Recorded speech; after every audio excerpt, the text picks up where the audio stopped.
చదువుతో పాటు skills, placements తో పాటు సక్సెస్ సందీప్ యూనివర్సిటీ మాత్రమే అందిస్తుంది.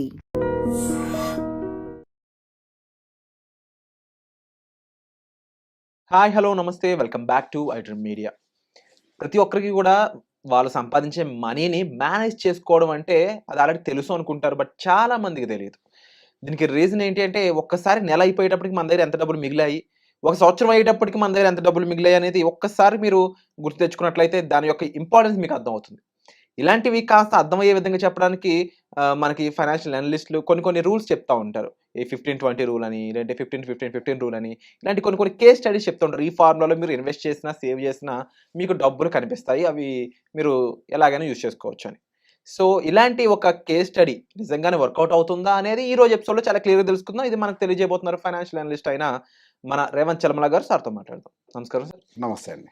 సో, మన ఆన్ ప్లాట్‌ఫార్మ్ మనం చాలా డిఫరెంట్ విషయాల్ని ప్రజలకు అందిస్తా ఉన్నాం. అవునండి. యుద్ధం గురించి చెప్తా ఉన్నాం. ఆ టైంలో స్టాక్ మార్కెట్ అప్డేట్స్ అయ్యుండొచ్చు. ఇవన్నీ కూడా. సరే, ఎండ్ ఆఫ్ ది డే వాళ్ళకి ముఖ్యంగా ఇంపార్టెంట్ యూజ్ అయ్యేది ఏంటంటే వాళ్ళ పర్సనల్ ఫైనాన్స్‌ని ఎలా మేనేజ్ చేసుకోవాలనేది. అవునండి. దానికి కాస్త బెనిఫిషియరీ చూపిస్తూ ఇలాంటి రూల్స్ చెప్తా ఉంటారు. 15-15-15 రూల్ అని. ఎగ్జాంపుల్ తీసుకుంటే ఈ రూల్ నిజంగా వర్కౌట్ అవుతుందా? ఏ విధంగా వర్కౌట్ అవుతుంది? సో 15-15-15 రూల్ అని అంటే రూ. 15,000 15 సంవత్సరాల పాటు 15% రిటర్న్ తోటి ₹1,00,00,000 సంపాదించొచ్చు అని. హ్మ్. సో బేసిక్ ఇది చాలా ఫేమస్. ఇన్‌స్టాగ్రామ్ చూసినా, ఫేస్‌బుక్ చూసినా, యూట్యూబ్ చూసినా 15-15-15 ఎక్కడైనా కనిపిస్తూనే ఉంటాయి. క్వెషన్ మార్క్ ఏంటంటే నిజంగా అసలు ఆ 15-15-15 రూల్‌లో డబ్బులు ఎవరైనా సంపాదించారా? హ్మ్. చెప్పాము థియరాటికల్లీ. ప్రాక్టికల్‌గా ఎవరైనా సంపాదించారా? ఇదే పెద్ద question mark. To my knowledge హ్మ్. 100లో 99 మంది సంపాదించరు. 100లో 99 మంది సంపాదించరు. రీజన్? 15 సంవత్సరాల పాటు డిసిప్లిన్డ్‌గా ఓకే.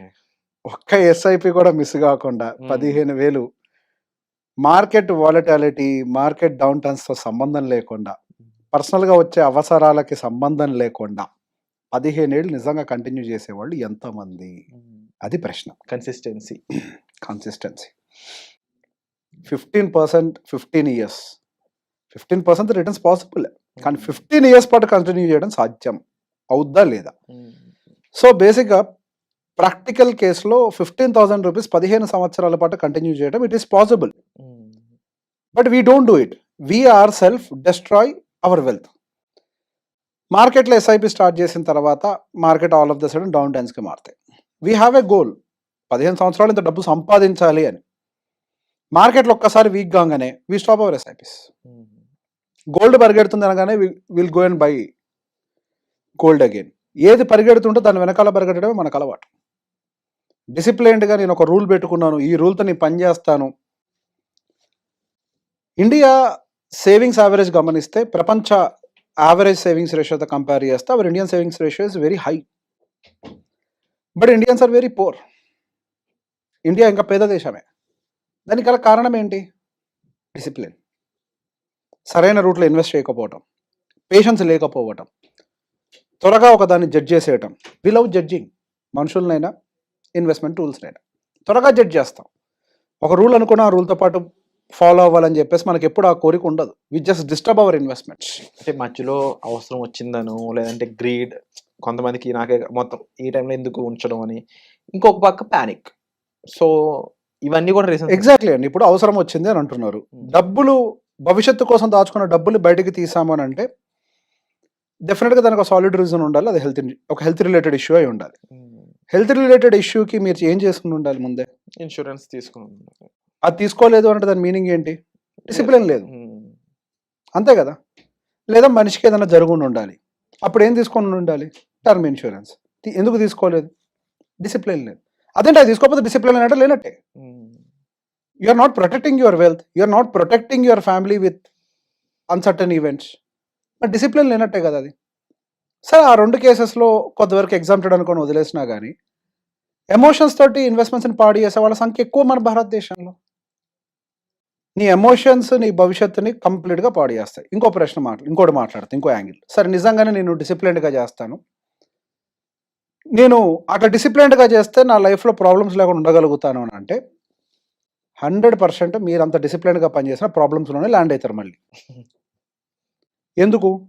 మీరు ఇప్పుడు 15 రూల్ తోటి ₹1,00,00,000 టార్గెట్ పెట్టుకొని 15 సంవత్సరాలు ఇన్వెస్ట్ చేస్తారు. 15 సంవత్సరాల తర్వాత ₹1,00,00,000 విలువ ఉంటుందా? డెఫినెట్లీ ఇన్ఫ్లేషన్తో కంపేర్ చేస్తే ఉండదు. ఉండదు. ₹1,00,00,000 అంత విలువ అయితే ఉండదు. డెఫినెట్గా ఉండదు. చాలా పడిపోతుంది దాని విలువ. 10 ఇయర్స్కి అయితే మినిమం హాఫ్ అవుతుంది. ఏముండదు విలువ. 1 crore you can't by anything with 1 crore. ఇప్పుడు సరే సింపుల్ ఎగ్జాంపుల్, 15 సంవత్సరాల క్రితం ఒక అపార్ట్మెంట్ కొనుక్కోవాలంటే ఐ బిలీవ్ గట్టిగా 15 లక్షలు వచ్చేసేది. 15-20 లక్షలు అపార్ట్మెంట్ అంతే. 15-20 లక్షలు అపార్ట్మెంట్ వచ్చేసేది 15 సంవత్సరాల క్రితం. అంత మించి ఖర్చు లేదు. 10 లక్షలకి 7 లక్షలు కూడా ఉన్నాయి అపార్ట్మెంట్లు మన హైదరాబాద్లోనే. మరి ఇప్పుడు అదే అపార్ట్మెంట్ ₹1,00,00,000 వెళ్ళింది. ఏంటి తేడా? ఇన్ఫ్లేషన్ ఒక ఎలిమెంట్ ఉంది కదా. మరి ఇప్పుడు మనం ₹1,00,00,000తో టార్గెట్ పెట్టుకొని పని చేస్తే సాఫ్ట్ ల్యాండింగ్ ఎట్లా జరుగుతుంది? మన 15 ఇయర్స్ తర్వాత ₹1,00,00,000 will not have any value కదా. సో ఇక్కడ ఇంకో డిసిప్లిన్ యాడ్ చేయాలి. Understand the future, calculate the future value. ఈ రోజు మీరు ఒక గోల్ని అచీవ్ చేయడానికి ₹1,00,00,000 ఖర్చు అవుతుంది అని అంటే 15 ఏళ్ల తర్వాత దానికి ఒక విలువ ఉంటుంది. It might be 2, 3 or 4 crores. Base case సినారియోలో it will become 3 to 4 crores. ఒక 4 crore టార్గెట్ అని అనుకుందాం. 4 crore టార్గెట్ అని అంటే ఇప్పుడు మనం ఎంత ఎస్ఐపి చేయాలి? 60,000 చేయాలి. 15,000 into 4 60,000 ఎస్ఐపి చేయాలి. నేను 15,000 కన్సిస్టెంట్గా డిసిప్లిన్గా చేస్తున్నాను కదా అంటే no, it will not solve your problem, it will not serve the purpose. So దాని తగ్గ అమౌంట్ని కూడా ఇన్వెస్ట్ చేయాలి. 15 ఏళ్ల క్రితం ఇదే ఫార్ములా వాడుంటే ఇప్పుడు ₹1,00,00,000 ఎక్కువ. ఇప్పుడు మళ్ళీ అదే ఫార్ములాను వాడి నేను ₹1,00,00,000 సంపాదిస్తాను అంటే it will not help you. Not practical. So ఇక్కడ కేసెస్ మారుతున్నాయి. 15 1 crore is super, but if you start now that 1 crore will not have any value in future. అది మీకు ఉపయోగపడదు. First understand your future value calculations చేయండి. ఎంత డబ్బు ఉంటే మీరు కంఫర్టబుల్గా ఉండగలుగుతారు అర్థం చేసుకోండి. అది అర్థం చేసుకున్నాక మీరు ఈ ఫార్ములాను అప్లికబుల్ చేస్తే ఏముంది? It's simple. Multiples of 15. If your target is 4 crores, 4 into 15,000. Target is 10 crore. 15 చేయలేని వాళ్ళు ఆ 65 చేస్తారు అనేది నా డౌట్. చెయ్యలే. ఇక్కడ పాయింట్ ఏంటనంటే 60,000 చేయటం ఈ రోజులు పెద్ద కష్టమైన పని ఏం కాదు. People are earning money. The problem here is they want to test the product. వస్తుందా రాదా? ఇక్కడ ఒక మాట జరుగుతుంది. మ్యూచువల్ ఫండ్స్ ₹10 ఎన్ఏవి దగ్గర నుంచి ₹4,000 ఎన్ఏవి దాకా వెళ్ళినాయి. Mutual fund by its nature has grown, but దాంతో ఏ ఇన్వెస్టర్ ట్రావెల్ చేయలే. అదొక ప్రాబ్లం, రైట్? నువ్వు టెస్ట్ చేయని అవసరం లేదు. Mutual funds already time tested. Investors ఎవరు సంపాదించలేదు. అందుకే ఎగ్జాంపుల్స్ ఏం దొరకట్లేదు. బికాస్ ఒకడు వస్తాడు వెళ్ళిపోతాడు. Mutual fund is a bus. People will board and of board, అంటే లోపలికి వస్తారు దిగిపోతారు మధ్యలోనే. దాని జర్నీ అంతా ఎవడు కొనసాగించాడు. ఫండ్ సైజులో ఎదిగినాయి, మీరు ఎదగట్లేదు. దానికల కారణం ఏంటంటే ఈ డిసిప్లిన్ లేక. ఫండ్తో ట్రావెల్ కూడా చేయట్లేదు. ఒక ఫండ్తో కాదు, పోనీ మల్టిపుల్ ఫండ్స్, ఒక ఫండ్ కాకపోతే ఇంకో ఫండ్లోకి మార్చావే అనుకుందాం. 15 ఏళ్ళు ఎంతమంది ట్రావెల్ చేశారు? అది ప్రశ్న. ట్రావెల్ చేసిన వాళ్ళు ఎంతమంది అసలు? ఇప్పుడు మార్కెట్ పడ్డది. 2024 వరకు స్మాల్ క్యాప్ వెనకాల పడ్డారు. మ్యూచువల్ ఫండ్ ఏఎంసీలే బాబు మాకు వద్దురా నాయన, ఎస్ఐపీలు తీసుకోము, లంసములు తీసుకోము, స్మాల్ క్యాప్లో పెట్టకండి అని వాళ్ళే మొత్తుకున్నారు. మాకు వద్దు అసలు డబ్బులని. ఆల్ ఆఫ్ ద సడన్ ఇప్పుడు ఏం జరుగుతుందంటే స్మాల్ క్యాప్లో ఎస్ఐపీలు ఆపేస్తున్నారు, స్మాల్ క్యాప్లో డబ్బులు రిడీమ్ చేస్తున్నారు. పేషెన్స్ లేదు. మార్కెట్ రిటర్న్స్ చూసి పీక్లో ఎంటర్ అయ్యారు. 1.5 ఇయర్లో ఎస్ఐపీలు ఆపేసి వెళ్ళిపోతున్నారు. పేషెన్స్ లేదు. If you don't have patience, why market will reward you? నేను ఎప్పుడదో చెప్తా, సింపుల్గా ఏదో ఒక రాయి తీసుకొని కళ్ళు మూసుకొని సిరిన ఏదో గ్లాసులో పడుద్ది అన్నట్టుగా అనుకున్నారు. ఎస్ పడుతుంది, కానీ దానికి పేషెన్స్ కావాలి. ఇక్కడ ప్రాక్టీస్ ఏంటంటే పేషెన్స్, ఆ డిసిప్లిన్ ఉండాలి. 1.5 ఇయర్లో how can you judge the market? ఇప్పుడు జరుగుతుంది అదే కదా ప్రాక్టికల్ కేస్ సినారియోలో. You can't achieve your life goals without patience and discipline. Be patience, discipline maintain చేయండి. 15 సంవత్సరాల్లో ₹1,00,00,000 ఏంటి? You can also achieve 4-5 crores also. It is possible. Affordability ఉండి, capability ఉండే వాళ్ళకి ఈ డైరెక్ట్ ఇన్వెస్ట్మెంట్స్ అనేవి కొంచెం ఉండి, ఈ ప్రొఫెషనల్ హెల్ప్ లేకుండా చేసే వాళ్ళకి డిఫరెన్స్ చెప్తారా? దానివల్ల ట్రావెల్ ఎలా ఉంటుంది, రిటర్న్స్ ఎలా ఉంటాయి?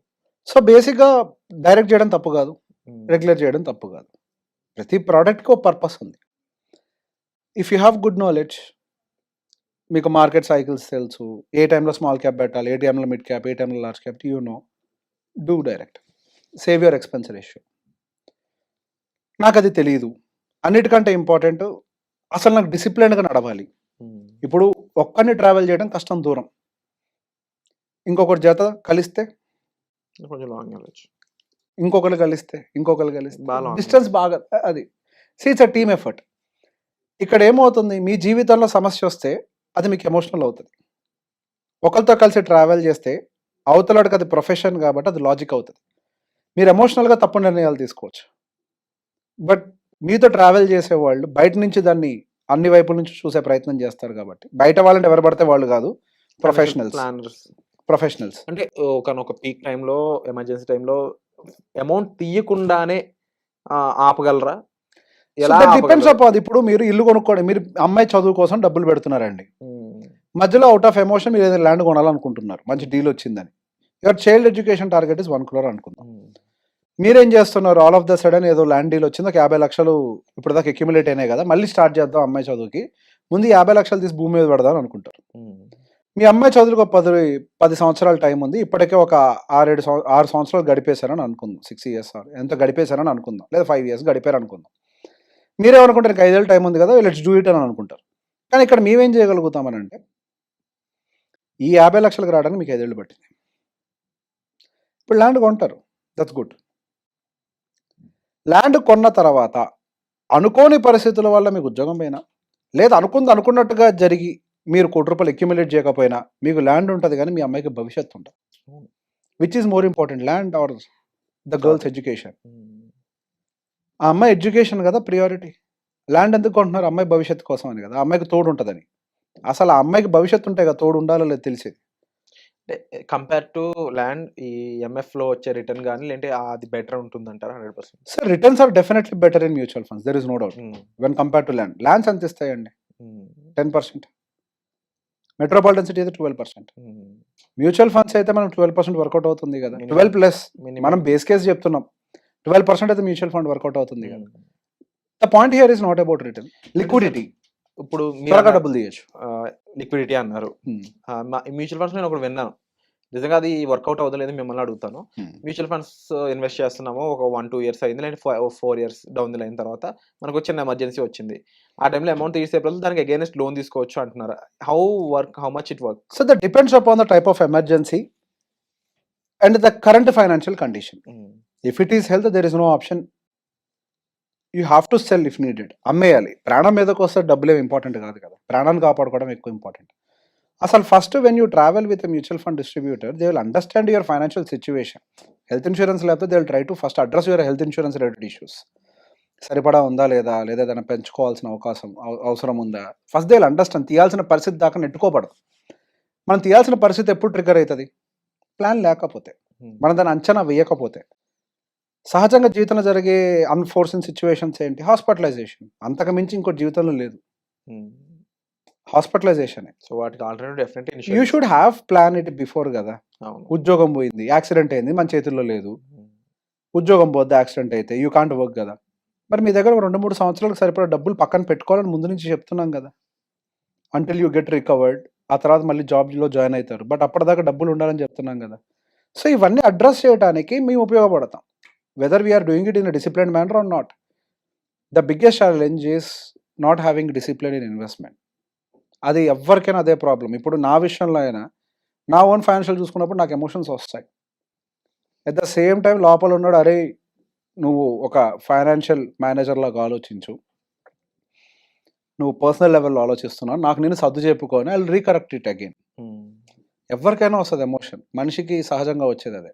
సో ఇక్కడ తోడున్నప్పుడు ఏమవుతుంది అని అంటే, ద రైట్ పార్ట్నర్ ఉన్నప్పుడు ఏమవుతుంది అని అంటే, he will guide you at what time, logically ఏది కరెక్ట్. అసలు ఫస్ట్ ఫ్యూచర్లో రాబోయే అన్ఫోర్సిన్ సిచ్యువేషన్స్ ముందే ప్రిపేర్ అయి ఉంటాం. So insurance the best option for that. It is not just about insurance, if it is some other issue will be prepared. జీవితంలో ఏమేమి situations ఉంటాయో by default will have an evolution. ఒకసారి ఒక paper prepare చేసుకొని వీళ్ళు understand కదా, మనకి ఇవి ఉంటే వీటికి ఇంత ఇన్వెస్ట్ చేయాలి అని. More than financial study, we can say that మన సెల్ఫ్ కి సంబంధించిన రిక్వైర్మెంట్స్ ని ఒక రైట్ విధానంలో ఫుల్ఫిల్ చేసుకుంటూ వెళ్ళే, అంతే, కరెక్ట్ దారిలో చేసుకోవటం అంతే. Wonderful sir. So not just mutual funds, not just simple formulas అని మీరు అనుకోవచ్చు. అంటే ఇక్కడ మేజర్ పాయింట్ ఏంటి అంటే living a comfortable life comes at a price. ఆ ప్రైస్‌ని బేర్ చేయగా ఆ కేపబిలిటీ మన దగ్గర ఉండాలి. దాన్ని మనం ఎర్న్ చేసుకోవాలి అన్నప్పుడు దానికి సంబంధించి మనం ఇన్వెస్ట్ కూడా చేయాలి. సో ఆ ప్లానింగ్‌కి సంబంధించిన విషయాలను చాలా వరకు ఇక్కడ సార్ మెన్షన్ చేయడం జరిగింది. నాకు స్పెసిఫిక్‌గా అర్థమైన విషయం అయితే మాత్రం డెఫినెట్‌లీ ఒక ప్రొఫెషనల్ హెల్ప్ ఉన్నట్లయితే నేను ఇందులో ఎక్సెల్ అవ్వగలను అనేది. సో మీకు అలాగే అనిపించిందా? తప్పకుండా మీకు అలాగే అనిపిస్తున్నట్లయితే మీరు డెఫినెట్‌లీ సార్‌ని సంప్రదించవచ్చు. మీకు ఎలాంటి ఇష్యూ ఉన్నా, ఎలాంటి డౌట్స్ ఉన్నా, ఎలాంటి అవసరం ఉన్నా సరే సార్ ఫుల్‌ఫిల్ చేస్తారు. అండ్ అదే కాకుండా మీకున్న ఏదైనా క్వెరీస్ ఉన్నా సరే మీరు సార్‌ని అప్రోచ్ అవ్వచ్చు. సో వచ్చే ఎపిసోడ్‌లో మళ్ళీ కలుద్దాం guys. Thank you so much sir. And for more videos, Please subscribe to iDream. Please subscribe to iDream. Please subscribe iDream. And please subscribe to iDream.